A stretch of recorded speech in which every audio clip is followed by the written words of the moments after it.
Welcome to Brainiac, the show that takes science, strips it down and gives it a damn good oiling. The big science on Brainiac tonight. Can you really smell fear? We put more things we shouldn't inside a microwave oven.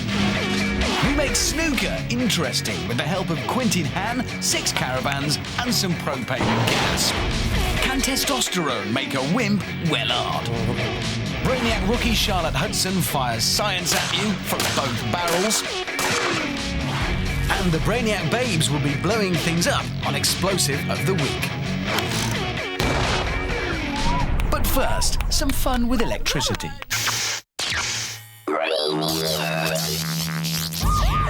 Take one very large deserted warehouse. Introduce some low-amp 9-volt electrical equipment, one Brainiac, and you have yourself an experiment.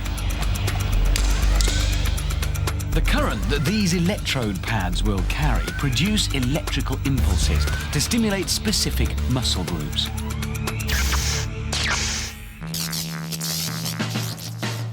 We're trying to establish what things you can't do whilst being electrocuted. We've already worked out that you can't shave whilst a current is being passed through your arms. And that it's impossible to be a posh wine waiter and pour drinks whilst feeling the effect of the electrical current. I'm sorry. This week we're experimenting to see if it's possible to drink a pint of beer out of a soft plastic cup whilst being electrocuted. And already it's looking doubtful. Our Brainiac is sick and tired of being used and abused, so he's having a quiet beer while searching the paper for another job.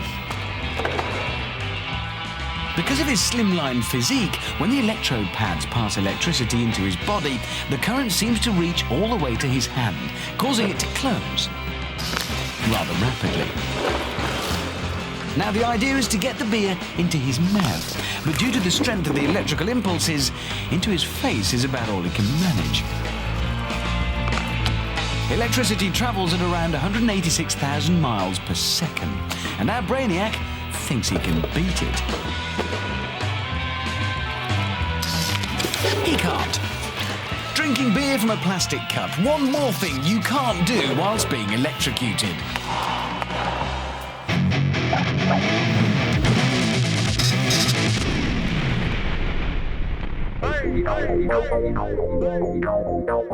Here's one for you. What would happen to the level of the oceans if all the boats in the world were taken out of the water at the same time?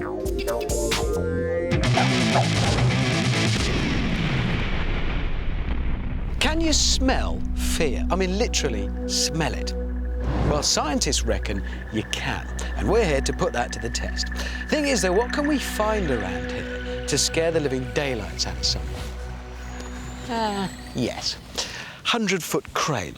That should do it.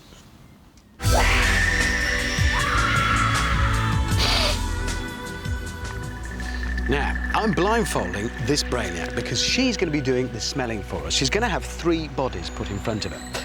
These 3. But before we do that, this Brainiac is going to have a nice relaxing time because he's going to sit in this deck chair for half an hour. Well, go on then, sit. This Brainiac is going off on a long run. Well, go on, run. See you in 30 minutes. And this Brainiac, we're going to scare witless because we happen to know he's terrified of heights. You know, the big, disposable paper trousers. Go on then, in the crane. Go on. Don't worry. You won't fall off. Probably. In half an hour, at least 2 of them will probably be rather sweaty. But can our Brainiac detect that secret other ingredient in amongst the BO? The smell of naked fear. This other ingredient is known as a pheromone, a chemical message which is relayed between animals of the same species. Pheromones are used to attract members of the opposite sex, to mark trails and territory, and as warnings. The fear pheromone is believed to be one of the strongest. What he needs is a little encouragement, I think, just to, bolster him through a scary experience. Why don't you look down here, see how small we are? Look, we're like ants. Yeah, you're about maybe halfway there. Actually, I think I can smell the fear from here. Just imagine falling with the ground rushing up to meet you. This might seem cruel, but remember, this is science, and it's important that he is truly scared for it to work. Can I come down, please? Oh, he's making noises again. Animals and insects can detect fear in members of their own species, and certain animals, like dogs and giraffes, can smell fear in people as well. Now they reckon that we can also smell it in each other, and it's an ability that's stronger in women than in men. Right, time to check up on relaxing, Brainiac. I don't want to overstress him. You okay? I'm very... Not too much energy, okay? Don't work too hard.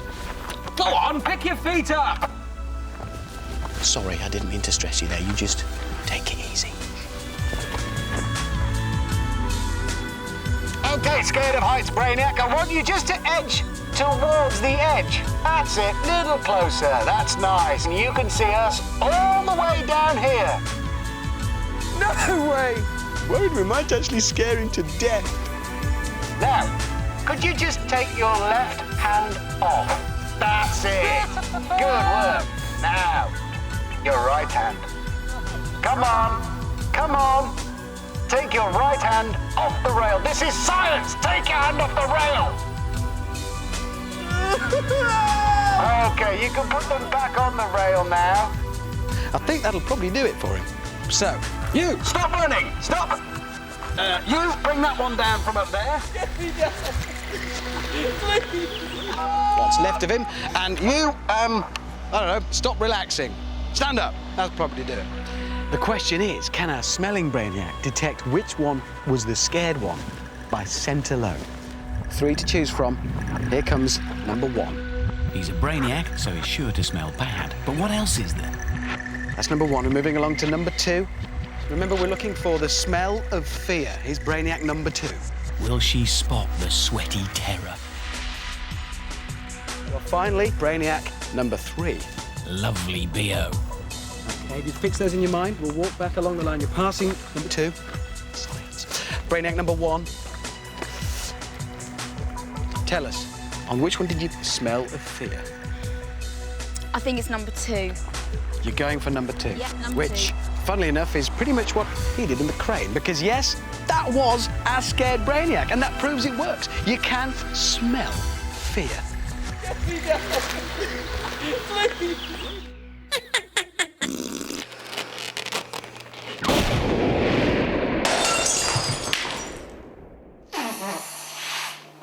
Hi, I'm Frankie Torre, and you're watching Brainiac. On the last series of Brainiac, using science, we set about the task of turning caravans into an endangered species. This 1970s monstrosity was doused in petrol and the fumes ignited by static electricity created from some nasty dance moves by a cagoule-wearing Brainiac. This vile beast fell victim to Dr Bunhead and his homemade, highly flammable and extremely volatile liquid oxygen. It's the stuff they use for launching rockets into space. But the best way to destroy a caravan using science? Fill it with some flammable gas, add a splash of oxygen and stand well back. We here at Brainiac thought it would be a good idea to see what kind of damage other gases could do to the lowly caravan. So we decided to combine our love of blowing them up with our love of sport. Snooker, a game played by 2 people in serene and gentlemanly surroundings. Unless your name is Quintin Hann and you're playing snooker against a Brainiac. Welcome to the conclusion of this special Brainiac match, where we're heading for an explosive finish as Quintin Hann closes in on a 147 maximum. Our Brainiac is very frustrated. He hasn't had a chance to play a shot in this deciding frame. Of course, as with all Brainiac snooker matches, there's the science to contend with as well. All 6 pockets are wired to a fuse, 1 pocket per caravan. Each caravan is filled with a different type of gas or explosive. Quintin's now on the yellow.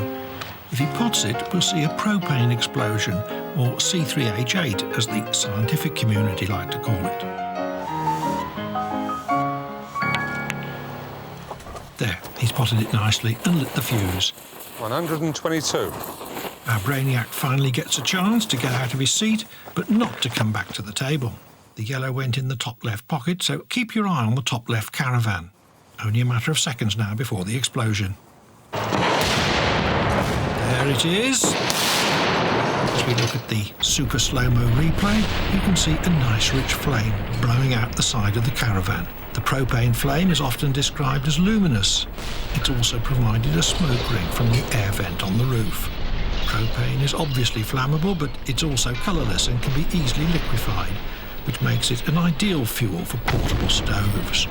These replays are from a high-speed camera that can shoot at 1,000 frames per second. To give you an idea of how fast that is, normal television pictures are only shot at 25 frames per second. The high-speed shots give us the ability to see exactly what happens to our caravans and savour every moment of their destruction. So join us next time for more Brainiac snooker. Quintin Hann has 5 balls, 5 caravans and 5 explosions standing in the way of his 147. Harry Smedley, bouncer, all-round hard man. Sometimes he punches people just for the fun of it. Simon Twig, weed, never had a girlfriend, probably never will. So can we turn this man into this one in just 2 hours using testosterone? You know, testosterone, the juice that makes a man a man. Roll up your sleeves, please. Before we start, a blood test reveals our weedy man has a testosterone level of 198. Okay, if you just put your finger on there for me, thank you. While our bruiser comes in with a good, strong 964. So much. You just feel a little prick. So, can we turn the tables with a few hours of intensive Brainiac therapy? Head off that way. This half of the lab is now officially the man booster side. First, we give our weed some new clothes, leathers and studs. He's bound to feel a bit hard up once he's got this lot on. Meanwhile, over in the ladyboy half, some new gear for our bruiser as well.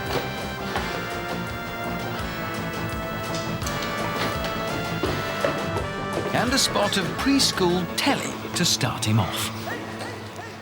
Watch that. We reckon his testosterone levels sapping away already. A rather more enjoyable striptease performance will be our weedy man's first medicine. All men have testosterone, but some more than others. It's the hormone you need to make muscle, sperm, and bits of you grow. We reckon that's already happening to our weedy man. Merely thinking about sex is thought to up the levels of testosterone in the body, and he's certainly thinking hard about it right now. Scientists say that decreased levels of the hormone can lead to depression and irritability in a man. It's not been long, but already our bruiser man is certainly looking a little sadder.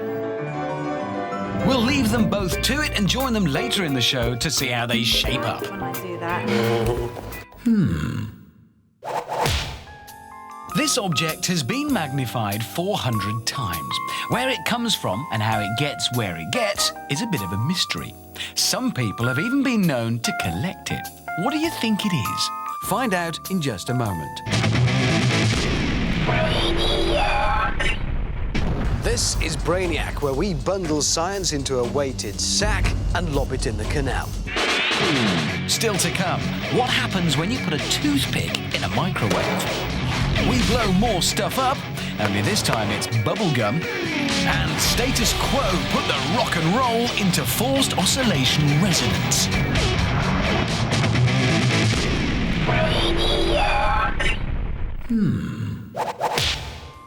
Earlier, we showed you this. It's been magnified 400 times. It can be found in a number of places, but most commonly in either your belly button or between your bottom cheeks. Yep, it's 100% pure bum fluff.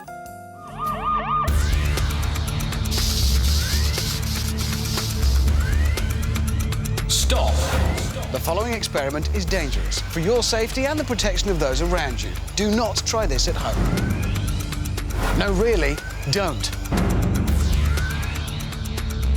For something so small and simple, this toothpick can provide a spectacular light show. Scientifically speaking, no one is exactly sure what happens, but there are theories. The flame you see is thought to be plasma, the fourth state. When continuously heated, a solid turns to liquid, which then turns to a gas. And if you heat that gas, you get plasma, the fourth state of matter. As the toothpick burns down, the carbon vapor produced is excited by the microwaves and becomes ionized. The small balls of fire you see are thought to be very similar to the rare and little understood natural occurrence of ball lightning, or as it's sometimes called, St. Elmo's fire. We do these experiments so you don't have to. Do not try this at home.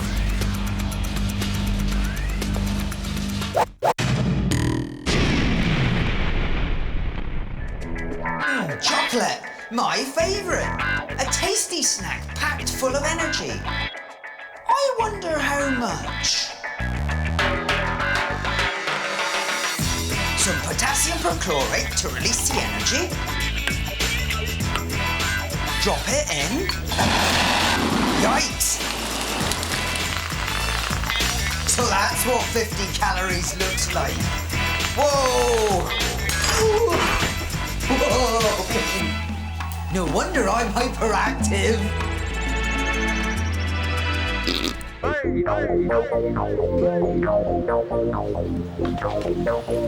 Do you weigh a quarter of a pound more after eating a quarter pounder?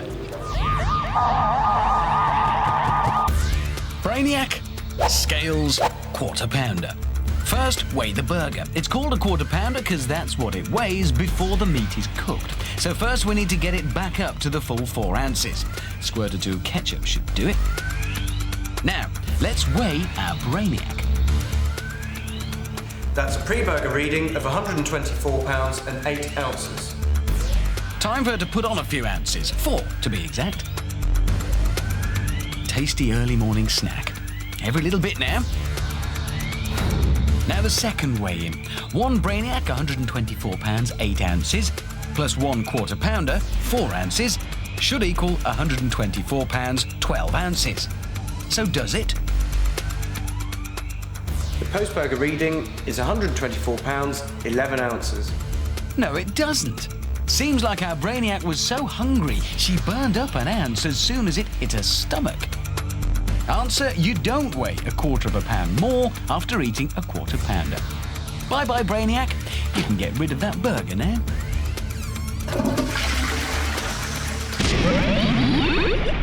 We've all heard the one about an opera singer shattering a wine glass with her singing voice. But is it a load of old rubbish, or can it really be done?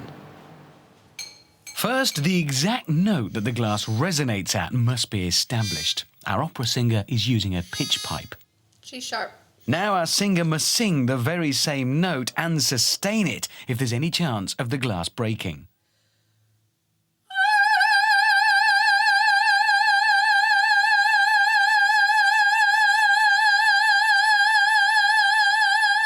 Rubbish! That was pants!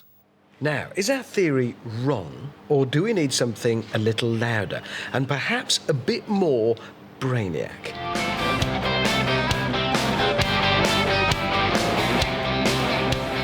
It only takes 1 note to shatter a glass, so Brainiac approached a band who've become rock gods using just 3. Let's see if legendary rockers Status Quo still have an appetite for rock and roll destruction.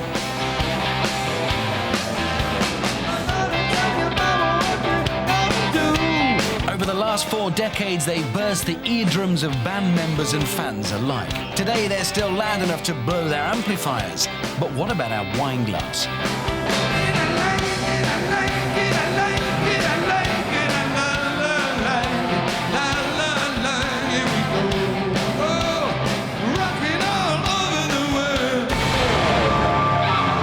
Now that's what I call rock and roll. Bring on the glass.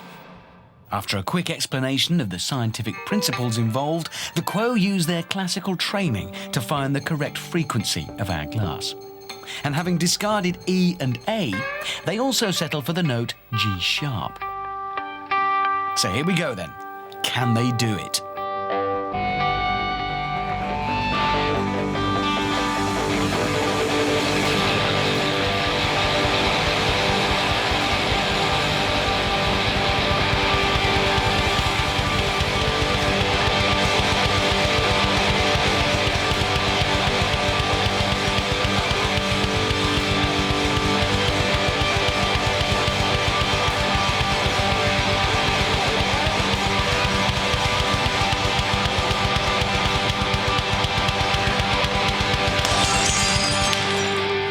So there we have it. Proof beyond doubt that if it's loud enough, played at the right frequency and sustained for long enough, you can break a glass using music. Rock music, anyway.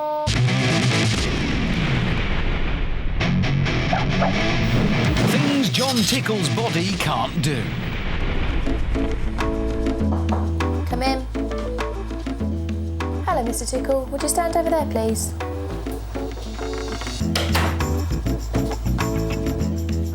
Now, Mr. Tickle, would you put your arm out to one side and put your palm flat on your shoulder? Men generally can't do this as their muscle tension restricts the movement of their joints. However, women's joints are more flexible, so many women can actually do it. Jon Tickle, however, is no girly. I'm sorry, nurse. I can't do that. Thank you, Mr. Tickle. Goodbye. One more thing Jon Tickle's body can't do.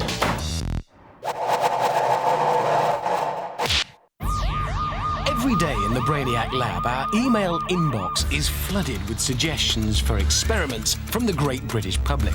The mad, the bad, and the downright stupid. Our dedicated research team go through each and every one of these suggestions and thoroughly assess them for their scientific value. Just a very few ideas actually go forward for testing. And if your idea is picked, be sure the Brainiac team will track you down. I can do science, me.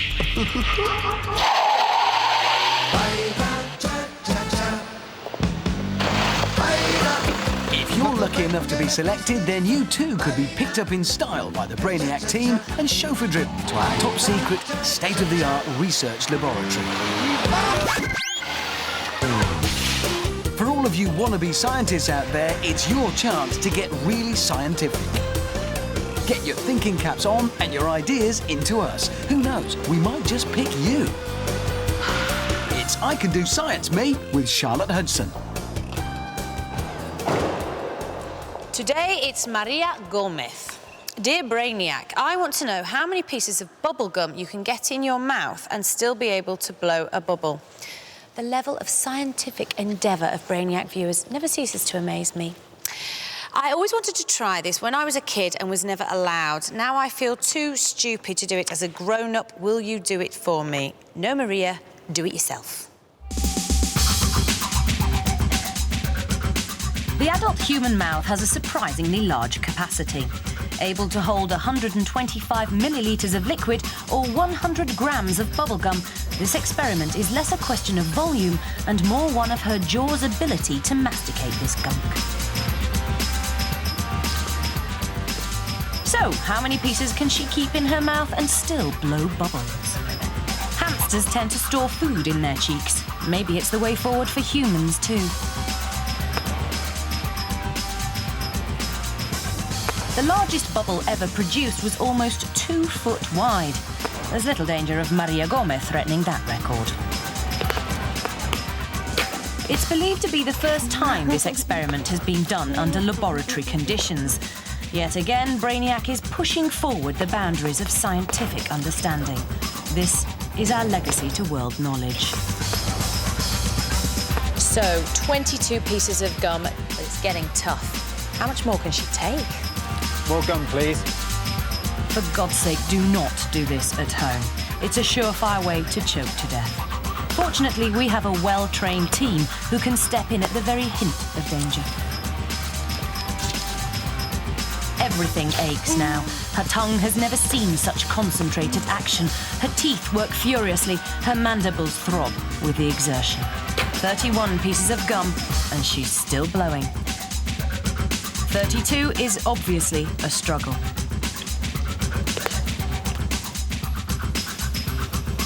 "33 takes all her strength. Then she manages to ease out and bursts number 34. Can she make 35?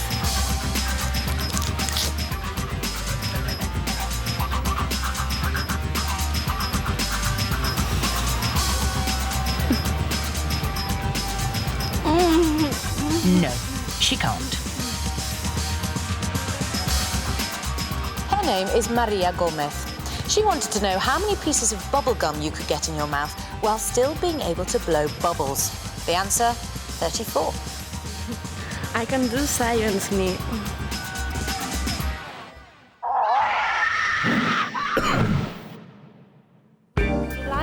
All men want it, but how do we get it? Yes, testosterone. Down at the lab, we're trying to up the levels in this man and decrease it in this one in a 2-hour Brainiac session. Over in the boosting side, our weedy man really seems to have enjoyed the stripper we laid on. While over on the other side, our bruiser man is continuing his treatment and having just as much fun. High levels of testosterone leads to improved muscle definition as well as driving libido and increased sexual sensation. It can also be related to sporting ability. Come on, Weedy. You can do it. Cheating athletes who take steroids make their body produce more testosterone, which improves their performance. However, levels in men usually begin to decline around the age of 23, which can lead to memory loss and mild mental confusion in middle age.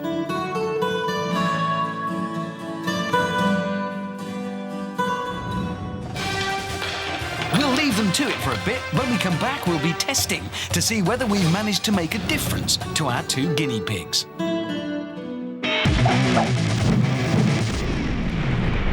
Dear John, I've seen adverts for stick-on patches that are supposed to increase your mobile phone signal. I'd like to know if they really work and if there's any other way that you can jack up the reception of your phone without spending a fortune on newfangled technology. Love the show, keep up the good work. Craig from Sunderland. I like the way you're thinking, Craig. Bit of tin foil might be handy. There we go. Cake tin. We've also got some coat hangers here. They seem like a good idea. If you're really desperate, you can always use some of this. Some standard TV aerial.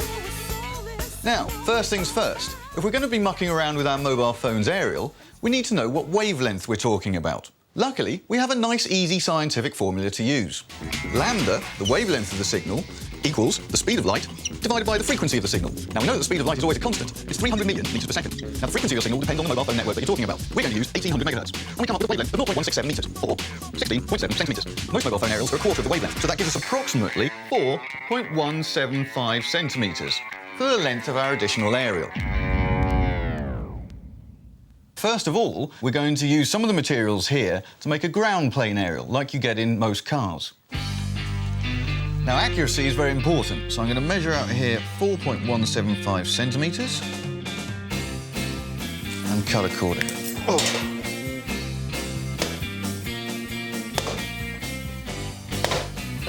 Yes, that's going to be a tougher job than I first thought. One dirty grey hole. I'm going to use this small length of TV aerial cable to connect this setup to the back of my mobile phone. Think of the biscuit tin lid like the roof of your car and this short piece of wire as the aerial.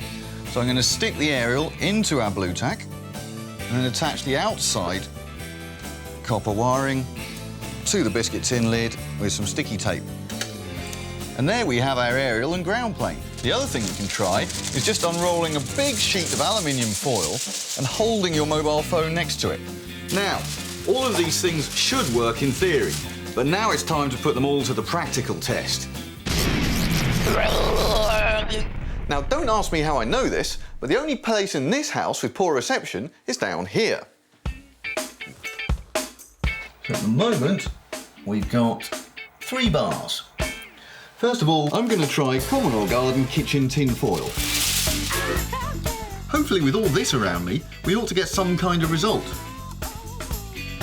And actually, do you know, it's working rather well. I can't move it anywhere that I can't get 4 bars.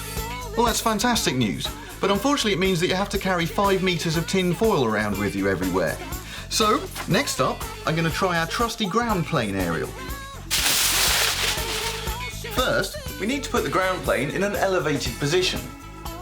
Now, you put the middle bit of the coaxial cable into the aerial hole, and then the ground plane is twisted around this bit of wire. Now, like the other phone, this one never gets a full signal down here, so if it does, we'll consider this a success. And I don't believe it, it's actually working. That's phenomenal. Great stuff. Well, I didn't expect that in the least. Cracking effort. So, Craig, to answer your first question, are those patches that you can buy to improve reception any good? Well, we've got one, so let's stick it in the phone. How that's going to work, I've no idea. Fingers crossed, Craig. Oh dear. Slightly disappointing. 3 bars, exactly the same as we had before. So, Craig, in this instance, the stick-on patch hasn't worked. But if you want a low-tech solution, then biscuit tin lids, tin foil and coat hangers seem to do the job just fine.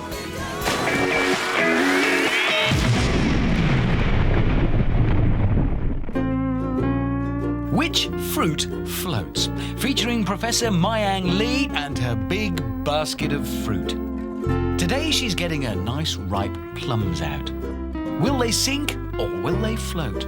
We'll give you a few minutes to argue about it and give you the answer in just a moment.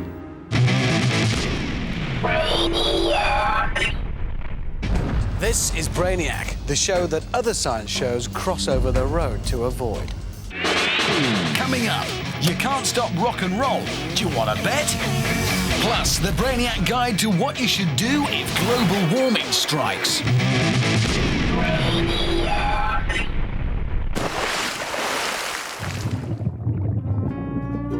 Professor Mayang Lee and her juicy plums ask the question, do they float?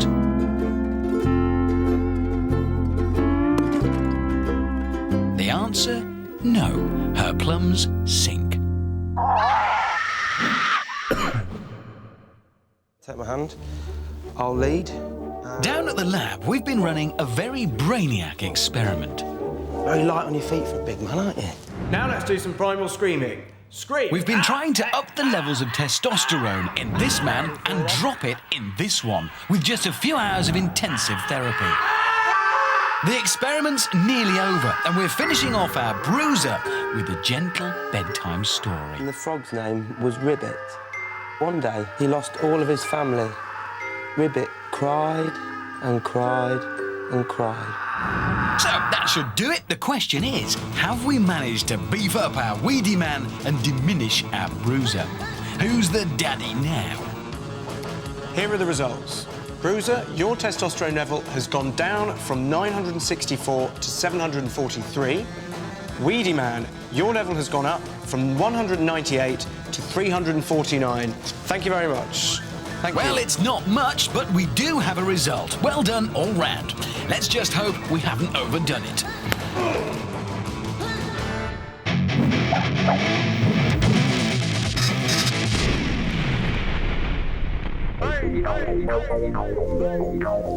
Here's one for you. Why is lemon juice made with artificial flavourings and washing up liquid made with real lemons?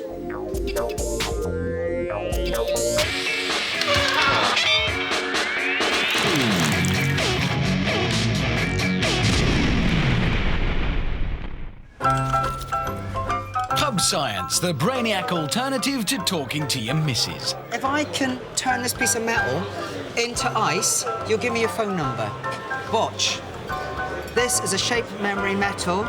There's the I. There's the C. And with a bit more heat, it will go back to the shape memorized in it. And there is ice. I can't believe this. Ice, it's brilliant, isn't it? That's a shape memory metal. And every time you heat it up, it goes back to that shape. And you have to give me your phone number now. I'm not interested. Oh, come on. Ow! Ow! Push. Ow! For float you up, scum. Practice your science on the monkeys, not my pub.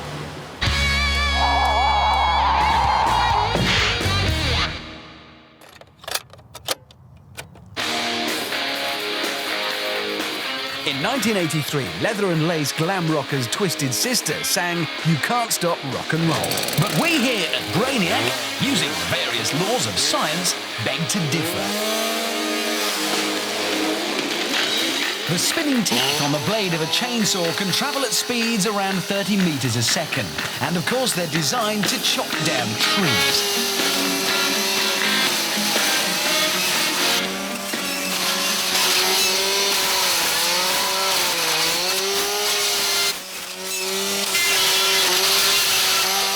Can't stop rock and roll? You can with a chainsaw.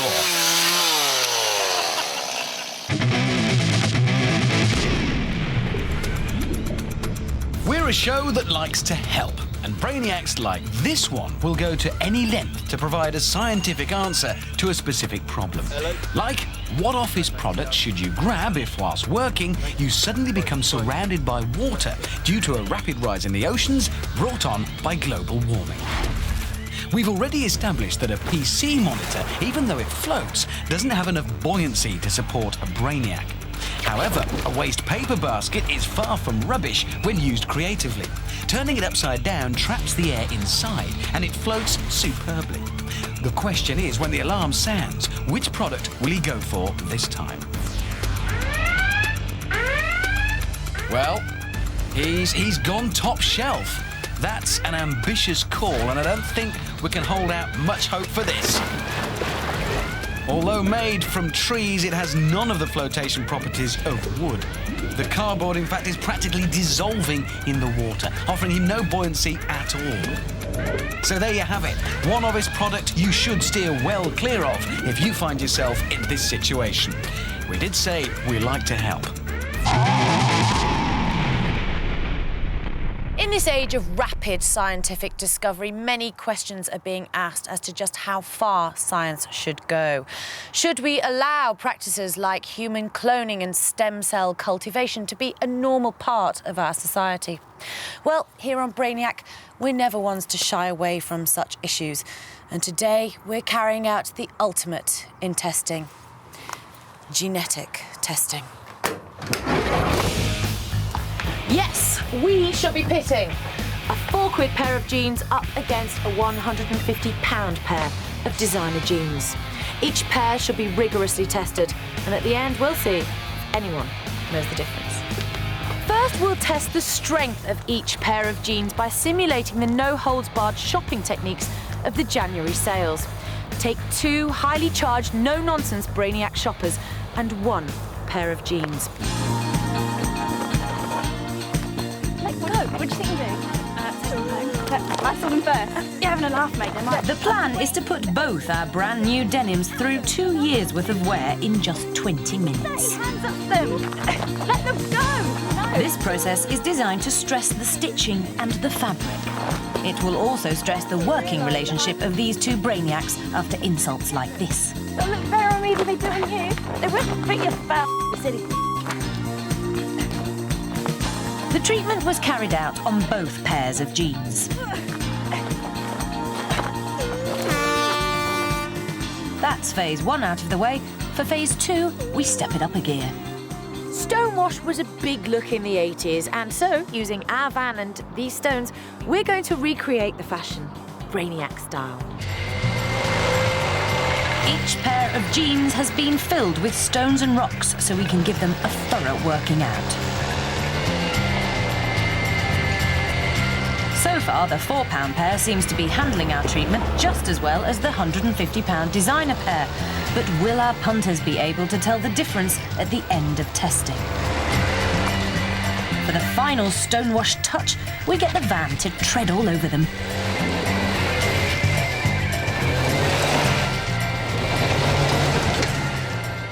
Now the jeans have been softened up, it's time to take the edge off. The sun-blasted look is popular with makers of denim garments, but we're using a belt sander to simulate the years of wear and tear normal jeans succumb to. Time now to move away from man-made treatments and go a bit natural. This is Ike, and he's very keen to sink his teeth into our experiments. Ike is trained to bite. It's his job, and he loves it.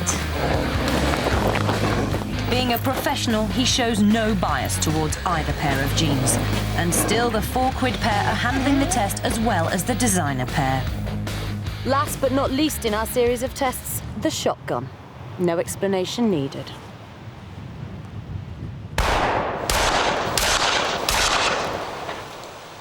So that's the treatment phase of the experiment over. Now all we have to do is put the genes to the fashion test. This is Camden in London, a centre for alternative fashion, and we've set up a Brainiac boutique. Now, the jeans on the left are the £150 pair, and the ones on the right are the £4 pair. But will our punters be able to tell? I think the most expensive pair is that one. The material in that blatantly looks cheap. I think those are the more expensive ones as well, because they're less damaged than those ones in a way. That looks a bit better made than those ones. That pair is more expensive than that pair. I believe these ones are the real McCoy, but if I'm wrong, never mind, I will try again. I think that one's the more expensive, just because of the stitching and the cut, really. I think that's the most expensive pair. So there we have it, conclusive results from our genetic testing. Most people thought the cheap pair were the designer pair, and the difference in wear and tear is not proportional to the difference in the price you pay. So, next time you're out shopping for jeans, you might want to consider this. £150 minus £4 is £146. Now that's a lot of cans of beer.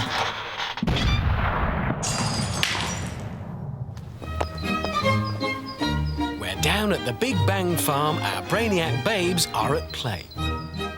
They're going to pick an explosive, blow something to smithereens, and then give it marks out of 10.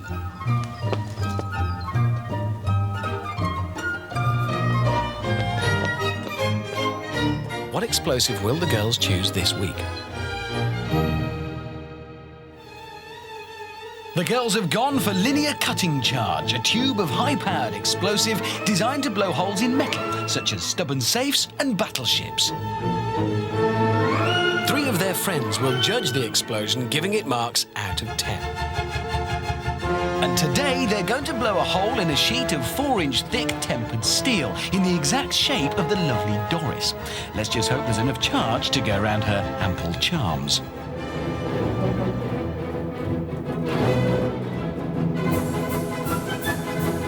But before there are any explosions, there must be first some preparation. The Brainiac babes are ultimate pros when it comes to big bangs, so they get straight down to the nitty-gritty.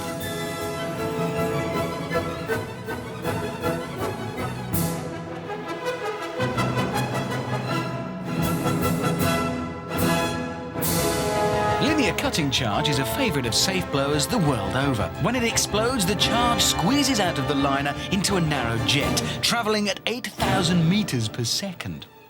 They've done the work. The judges are ready. Now, let the fun begin. Let's go bang. 3, 2, 1.